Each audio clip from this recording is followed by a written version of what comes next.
right, ladies and gentlemen, thank you for coming. We'll take questions after all the members have spoken. Dusty Johnson from South Dakota, and for 150 years, the Supreme Court has had 9 justices. It's a number that has worked pretty well. It's a number that justices who have served on the court have said that is the right number to make the court effective, small enough to allow them to be deliberative and large enough for them to be able to represent some diversity of views. Unfortunately, in recent years, a legitimate threat has arisen to pack the court. You've had Democratic leadership, including no less than the chairman, a former chairman of the Judiciary Committee, Jerry Nadler, that has introduced legislation to add 4 more justices to this Supreme Court. This is a terrible idea. I think we all understand that in Washington, D.C., we weaponize everything. One thing that still has some semblance of independence from the ups and downs of daily politics is the federal judiciary. That's why Ruth Bader Ginsburg, Stephen Breyer, and others have said time and time again that packing the court will undermine public confidence in the judiciary. They don't want, I don't want, we don't want the size of this Supreme Court to ping-pong up and down just on the basis of the most recent federal election. We need to keep the 9, and I think you will see over the course of the next weeks and months that an incredible cross-section of the Republican conference, from the center right to the far right, understand the importance of keeping the 9. With that, I'm proud to be able to introduce the gentleman from Texas, Mr. Pete Sessions. Dusty, thank you very much. Today is a very important opportunity for not just the Republican conference, but for all Americans to understand that there is a conscious effort underway by the Democratic Party that would substantially change the powers of this country. Today, we have the 3 branches of government that the Democratic Party is trying to overrun in all 3 opportunities. First of all, by H.R. 1, their bill last year, that would keep in place an opportunity for them to control through the executive branch all elections that would take place in this country. What they are now trying to do is to weaponize the Supreme Court and the court system. My father served as a federal judge for 14 years. During that period of time, he understood his duty and obligation to the laws of the United States of America, and that is what judges are there to serve and rule on. The laws of the country, not the political say of the executive branch or the legislative branch. So today what we are here to do is to let the American people know that there are people like Dusty Johnson and others who do recognize the importance of this country, not just the Constitution, but the balance of 3 distinct branches of government that are important. I'm delighted to introduce the young Congresswoman from Iowa, Congresswoman Hinson, who will then talk about her perspective from Iowa. Thank you. Thank you. I thank the gentleman from Texas and the gentleman from South Dakota for bringing us all together. Our founding fathers set up a system of checks and balances, and that was designed to ensure that the government would continue to be accountable to the people. And these checks and balances are enshrined in our Constitution. And why did they do this? They did it because they foresaw the dangers coming down the road, the dangers of a power-hungry, ever-growing bureaucracy.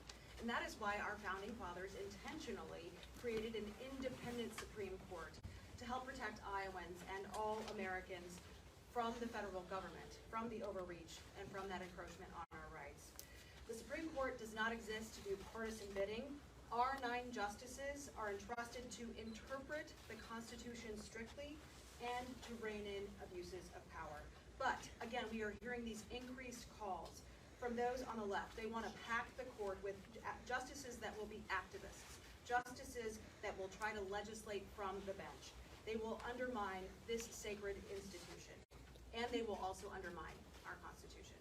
Our Supreme Court has remained 9 for over 150 years, and it is time we solidify this number, make it our law, and protect the independence of our highest court.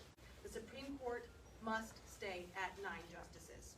Adopting the Keep the Nine Amendment will send a very powerful and important message at an important time. We want our judiciary to remain independent. We value our liberties in this country, and we will always safeguard our Constitution. And now it's my honor to introduce the gentleman from Florida, Representative Greg Stupi. Thanks, Ashley. When Democrats lose, they try to change the rules. So when they had single power in the House, in the Senate, and in the White House, there were calls to change the makeup of the U.S. Supreme Court because it was the only backstop to their horrible, unconstitutional policies in this country. So what's their solution to that problem? Let's pack the court. You heard calls after calls. Jerry Nadler and others stood in front of the U.S. Supreme Court and calls to expand and pack the court because their unconstitutional things that they tried to do in this country were being thwarted by a constitutional court. We stand up here together to keep the nine. And that's what the Republican conference is going to sit together and fight for, because we believe in the history of this country. We believe that you shouldn't use political weaponization to try to change the outcome of the court for political purposes. They need to remain separate, and we should keep the nine, and I stand with my colleagues to do that. Now I introduce Representative Moran from Texas.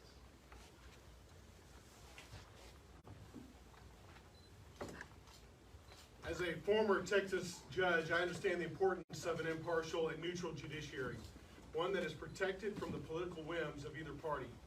Today, more than ever, the principles affirmed by Marbury versus Madison are critical to the survival of our republic and the preservation of our Constitution. The need for a clear separation of powers and the need for independent judicial review.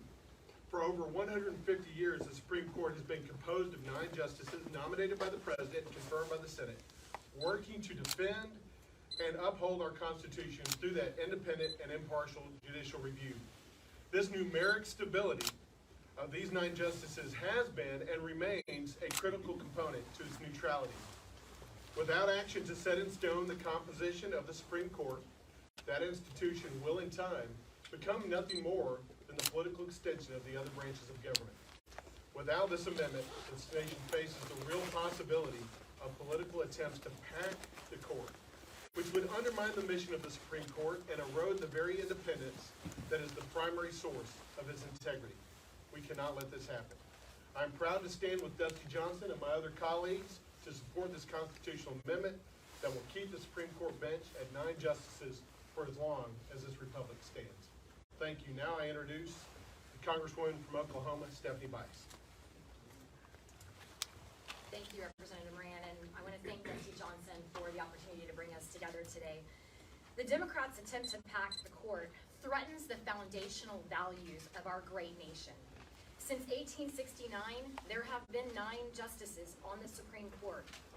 Until recently, politicians like President Joe Biden opposed packing the court because it would completely uproot our institutions. As was mentioned, even Ruth Bader Ginsburg said, and I quote, "I think that was a bad idea when President Franklin Delano Roosevelt tried to pack the court." She also stated 9 seems to be a good number, and it's been that way for a very long time. This should not be a partisan issue. However, it's no coincidence that Democrats have pushed to add justices, especially as recent court decisions haven't gone their way. But this is not how democracy works, and this is not how America works. Regardless of political stance, Americans should have basic trust in our historic institutions. That is why I am proud to support my friend Representative Dusty Johnson in this resolution to keep the 9. It is essential that we protect the integrity of the Supreme Court and keep it away from political power grabs. Thank you, and it is my honor to introduce my friend and classmate Jerry Carl from Alabama. Good morning. I appreciate the press corps showing up this morning. You know, the last 2 years I've been here, there's not much, very few things here that are stable. But our Supreme Court has always been stable. For the last 150 years, whether you agree or disagree with their rulings, they have stayed stable. Now we're in a situation that we feel like the Democrat Party is attacking the Supreme Court. We have got to get an upper hand on this. We, the people, the voters, have got to step out and make noise and let their legislators know in the Senate and the House how they feel about this. Packing these courts is wrong. It has worked for 150 years. Let's keep it the way it is. Let's put the best, brightest minds we can get on the bench, and let's keep at least one thing stable here in Washington, D.C. With that said, I would like to introduce my good friend from South Carolina, Representative Rusty Fry.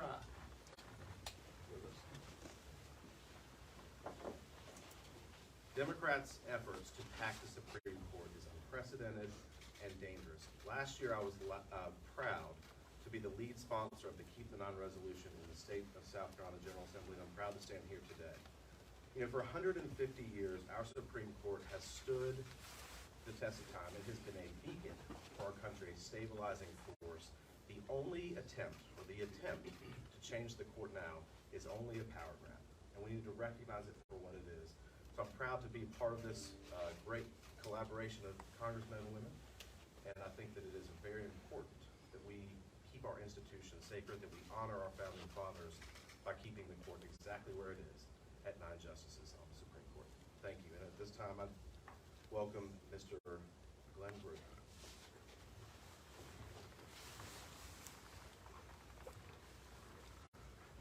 When I was a child, and we went to school to learn about American history, it was the good old days. You almost couldn't remember anything bad ever being said about this country or about our presidents. I think there was a little bit of negativity about Warren Harding because he had some crooks under him. A little bit of a bad feeling about James Buchanan because the Civil War started on his watch and they became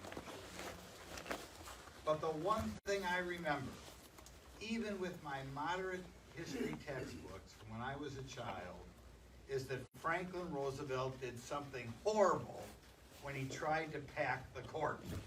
Every school child knew that.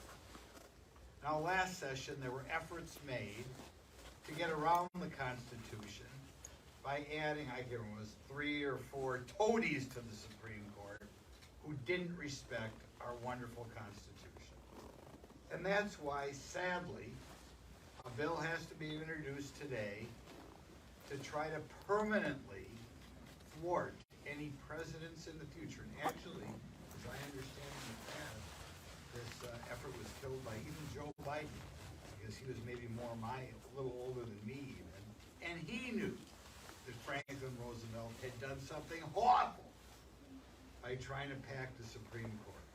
So this is a good thing to prevent any future presidents who don't respect our Constitution from trying to add additional people to the Supreme Court, who, by the way, should not be loyal to any individual president or political party. They should have a deep, abiding loyalty to the Constitution of the United States. So I'm proud to be on this bill, and now we want to introduce one of our new rising stars, the freshman from Wyoming, Harriet. It's the first time I've ever seen her name, said her name, she's so looking. Harriet Hageman. What an introduction. Thank you, it is wonderful to be here today. The government created by our founders and enshrined in our Constitution established 3 co-equal branches of government.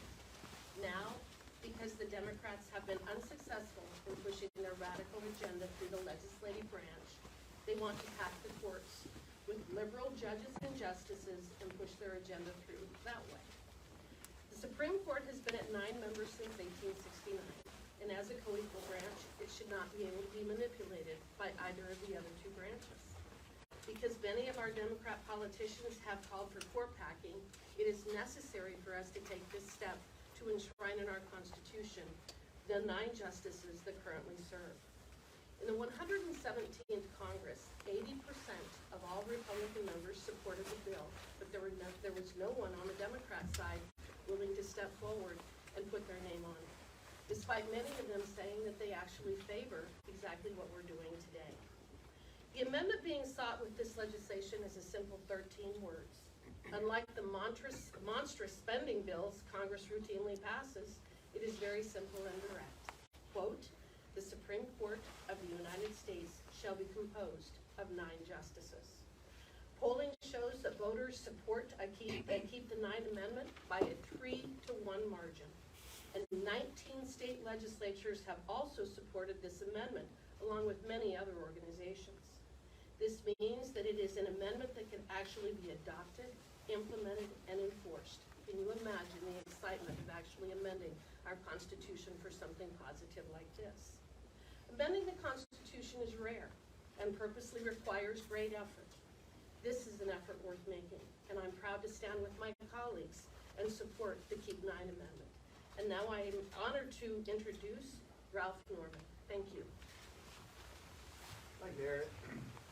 Congressman Johnson and all of you, I'm proud to stand here today to really stop something that the Senate is trying to do, which is to change the Supreme Court that, as has been mentioned, has been over 150 years. You know, a lot of things come through Congress. A lot of them are not right, like the invasion at the border, like the lawlessness. But what the Democrats are trying to do now in the Senate, to change the Supreme Court, to pack the Supreme Court, shakes the very foundation that our country was founded on, and it destroys the Constitution. To have to do this is really amazing. But what we're going to do is stand firm, and as Harriet mentioned, this is a very simple amendment that we can all get behind. Now, our message to the Senate: there's a time to be quiet on certain things. Now is the time to fight. We're going to ring the bells for freedom, and we're going to ring the bells to stop this onslaught of our Constitution. And I'm so proud that we're doing this now. And if the Senate, they can do what they want to do, but not on this. A lot of things are bad. We're going to stop this dead in its tracks. It's my honor to introduce Mike Garcia to speak next. Well, it's an honor to be here. I want to thank Dusty for this actually very important amendment. You know, as human beings, we have this instinctual desire to win, to get what we want.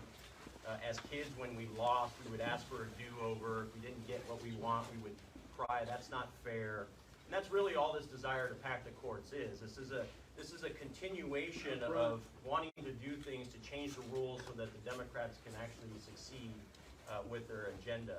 This is akin to wanting to end the filibuster in the Senate because they can't pass bills there. This is the same thing as wanting to make D.C. a state to try to fortify their majority. This is the same as trying to federalize election laws because they're fearful of losing the majority in both chambers. And it's effectively the same thing as changing the definition of recession so that you don't have to admit that you are in a recession, or saying that the border is secure when we all know it is in fact not. So this amendment will allow us to stay true to the values and the principles of this country, to a formula that has worked with 9 justices on the Supreme Court. And we have to resist this temptation to change the rules simply because we don't like the outcomes of some of the rulings in the Supreme Court. That's true for both parties. And if we lose a baseball game at the end of 9 innings, we don't add innings. We don't add more than 9 innings to a baseball game. We should not be adding more than 9 justices to the Supreme Court. And now the honor of introducing the powerhouse of Texas, Ms. Beth Van Dyne. Last Congress, we saw a Democrat-led administration attempt to add more members to the Supreme Court because they didn't like the decisions that were coming out of the more than majority of Republican justices that were on the bench. We had a Democrat Party that had control of the presidency, the House of Representatives, and the Senate, and yet it wasn't enough. This was all about control. This was all about extending their control beyond the time that they would be in office to the extent that they can control the Supreme Court. When they didn't like the outcome, they were going to change the rules. When we saw the court packing case of President Roosevelt, he attempted to manipulate members of Congress to support it.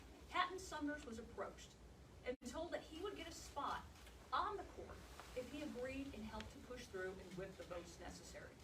Instead of doing that, which would have been good for him personally, he recognized the value of having a Supreme Court that was separate from the political system, the value of maintaining the history of the U.S.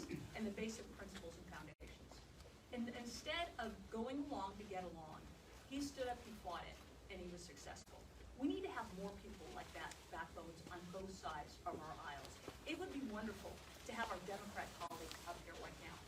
This past year, we saw threats made not only to our justices, but to their families at their homes, to try to persuade, push, threaten them to make different views in different decisions on their court cases. That is a travesty to our republic. We need to stand up, have principle, and recognize this foundation of our history. With that, I'd like to introduce Congressman Huizenga from the great state of Michigan. Well, nearly everything's been said by nearly everybody, so I'll summarize real briefly. But I hope you understand that what you are seeing here is a representation of our conference. And Glenn Grothman told FDR not to do it. I think he's going to tell Joe Biden not to do it as well. But in all seriousness, this is something that has unified and united our conference. The fact that we realize when Democrats can't get done what they would like to do legislatively, they turn to the courts. Well, guess what? The courts haven't been going in their favor in the last little bit. So now they want to expand the playing field. Well, we know it's wrong. The American people know it's wrong. In fact, it's interesting, the loudest voices for this are coming out of the House, the people's house. But what do the people say? They know in their DNA that this is the wrong thing to do. So they're standing up against that. And let me let you in on a little dirty secret. There's a lot of Democrats that actually agree with us, right? We all have those relationships that we talk to these folks. And they know in their hearts as well that this is the wrong direction to go, but that the onslaught from the progressive left is something that has kept them away from addressing this issue. I'm hoping that the Republican majority is going to be able to give them some cover for them to come forward and be able to really truly express what they know is the right thing, which is to keep that number at 9 and to keep our system stable. So with that, I think we're ready to take a few questions, right, Dusty? We're going to go to Congressman Mike Flood. Oh, sorry. And then we'll Mike go Flood. to Congressman Issa, and then Custom. One of the most famous members to ever serve in Congress, both in the House and the Senate, was George W. Norris from Nebraska. He served alongside FDR, and in that time he said, quote, "The people can change Congress, but only God can change the Supreme Court." That was the sentiment of Congress over 100 years ago, and it remains a sentiment today. I stand strong. I want to thank Dusty Johnson for having us here today, our neighbor to the north in South Dakota. It's really sad that we even have to do this. If you think about where America's at, that somebody would consider packing the court to get the outcomes that they want. I don't want to say any more than that because I think there's still speakers to go, but I appreciate being part of this and look forward to this passing. I guess we are at that point where everything has been said, but not by everyone. Before I introduce the gentleman from Tennessee, I think I just want to share with you a little background that you may not have yet heard or seen. In the last Congress, I served as the ranking member on the Courts Committee, ultimately where a bill of this sort would go through. And my ranking member, my chairman was Hank Johnson. And I'm not going to use any things about the things that he has said previously, but in this case, speaking about the court as he introduced a bill to add 200 judges all at once, he said, well, Trump packed the court, it's our turn. That was even separate from the effort to add to the Supreme Court. As was said earlier, there is a reason to look at the size of a court. There is a reason for Congress to look at it, but there is no reason to do it simply because we don't like a ruling. I don't like the Ninth Circuit, but it doesn't change the fact that those judges over time change based on presidents and the Senate. The same needs to be true of this Supreme Court. So as I look forward to potentially having Hank Johnson as my ranking member and Jerry Carmley as ranking on the full committee, I can't forget that they didn't just want to pack not more than 9 at the Supreme Court. They wanted to add basically 25% overnight to the district and appellate courts so they could get what they wanted to get. That's wrong. It would be wrong for Republicans. It remains wrong for the other party. And with that, the last and definitely you're going to wrap this up, right? The gentleman from Tennessee. Thank you, Mr. Rice, and thank you, Congressman Johnson, for bringing us all together today. I think that I'm the last Senate-confirmed U.S. attorney in the House of Representatives. And the thing, we all like procedures, and what we've seen over the last 2 years when Democrats threaten to disrupt that is that the rules are the rules until the rules aren't convenient. And that's when they talk about packing the court. I think Glenn Grothman said it exactly right when he talked about our nation's history. When we hear from our constituents, they like our principles, they like the precedents. And the precedence is, historically, to keep the court, to keep the United States Supreme Court at 9 justices. We hear this message from our constituents, the Democrat members do too. We need to keep that precedence. We need to keep the court at 9 members. And this bill does exactly that, and we need to continue to send that message all across the nation. Thank you all for being here, Mr. Johnson. I'll yield it back to you. Obviously, we've got a lot of members, so we're happy to take questions, and we'll sort of toss them to whoever wants them. Who's up? Yes. I just wanted to know, so a couple of months ago, I went to a press conference with Congressman Jayapal. They were trying to add, I think it was 4 members to the court. They had an argument, and I'm sure you've heard it, that the number of justices has changed 6 times since it was a founding of our country. What is your response to that, and why do you think, and particularly to progressives who argue that Republicans are only trying to do this now to solidify the conservative lean in the court? I mean, let's keep in mind that Republicans have never tried to tack the court. I mean, Ms. Jayapal can go back to precedents from 170 and 190 years ago, but the reality is that every single human being who has served on this court in recent history has, to the extent that they've spoken about this publicly, has said that packing the court is the wrong idea. With all due respect to Ms. Jayapal and the other progressives who are trying to pack the court, their push is exactly as these members have said, it is a power grab. They don't have a report from an independent third party that says, the court would function better with 13 members. They have absolutely no independent analysis that indicates a number other than 9 would be better. This is about a power grab. It is transparent. It is wrong. And this group of members will stand against it. Somebody else? What do you think it changed 6 times in the past? Just curious. Was it to function better, or? Let's keep in mind, in the earliest days of this country, of course there was going to be a learning process. Of course, we were trying to figure out what it looked like to be a big boy, a big girl United States of America. But once we caught our stride on that, once we decided that 9 was the right number of justices, it has stayed there for 154 years.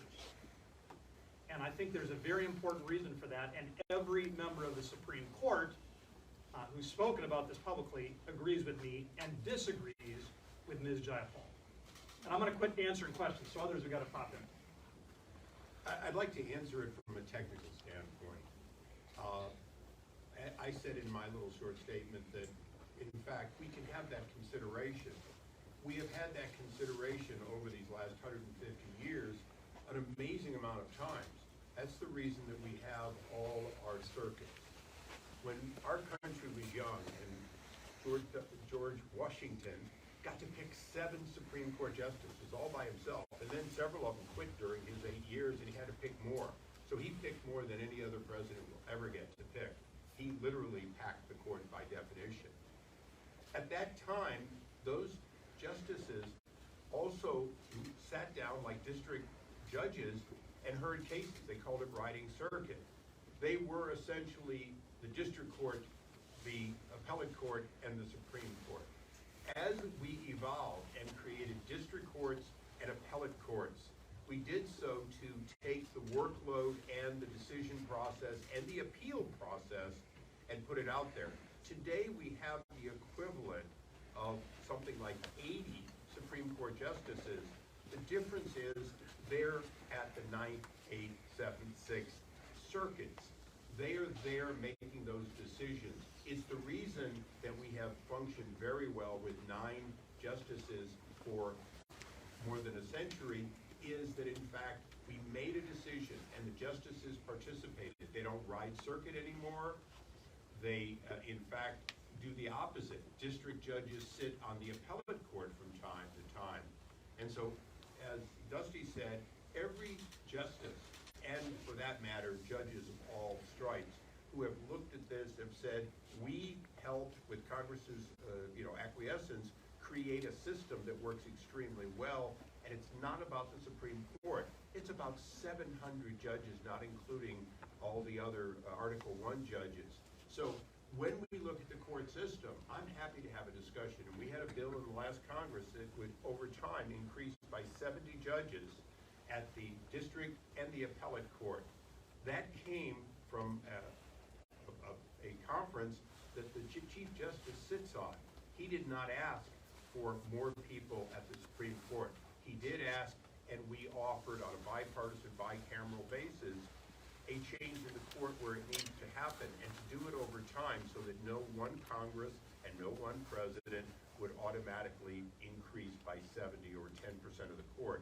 So the people who say they have that, as Dusty said, the problem is they don't have any technical basis for it, and they don't have any historic basis.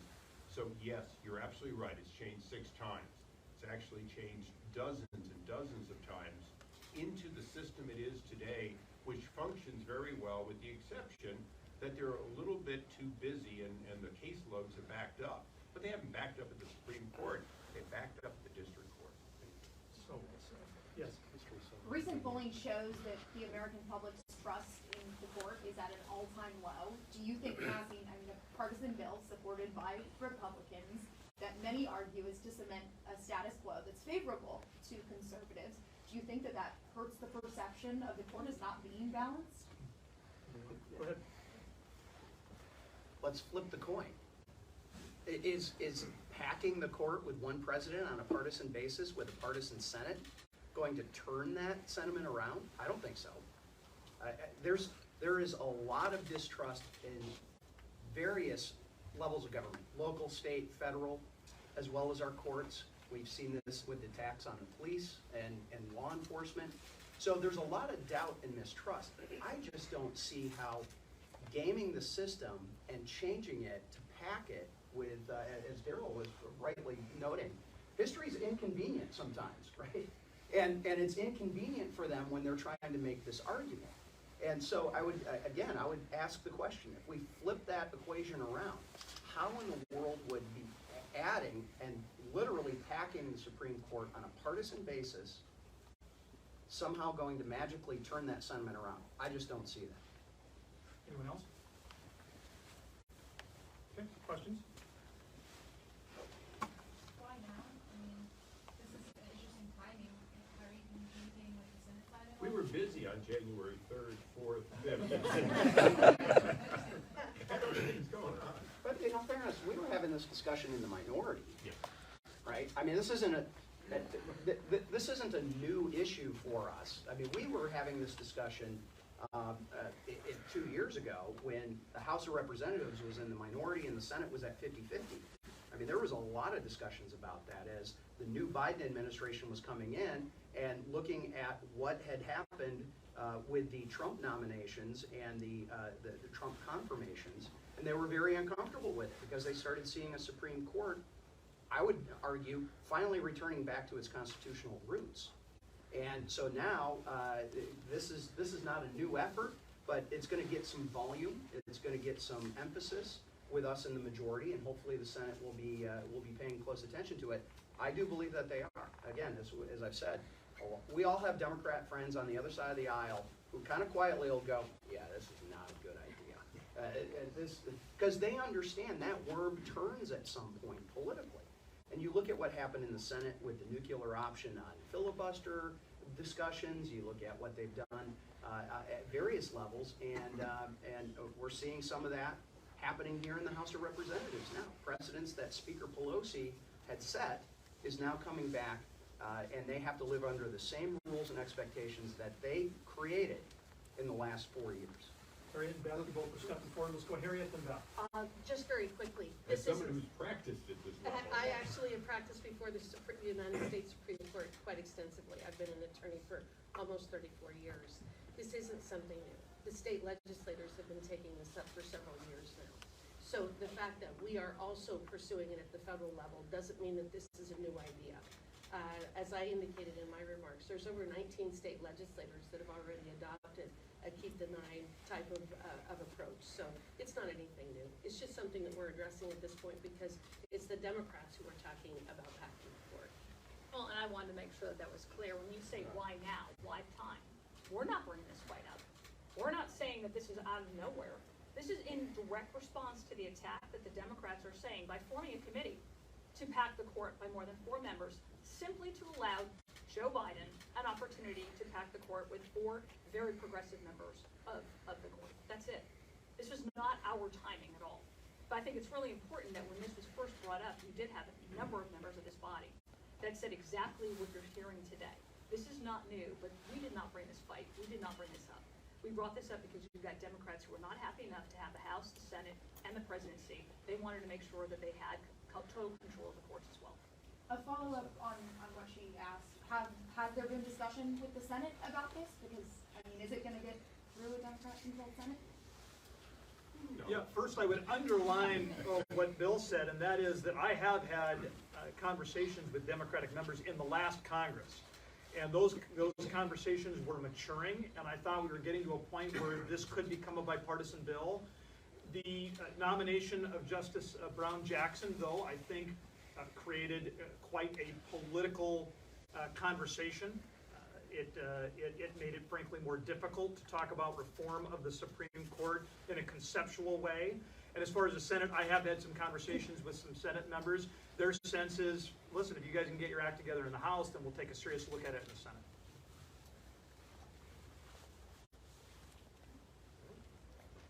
Thank you. Thank you very much for coming.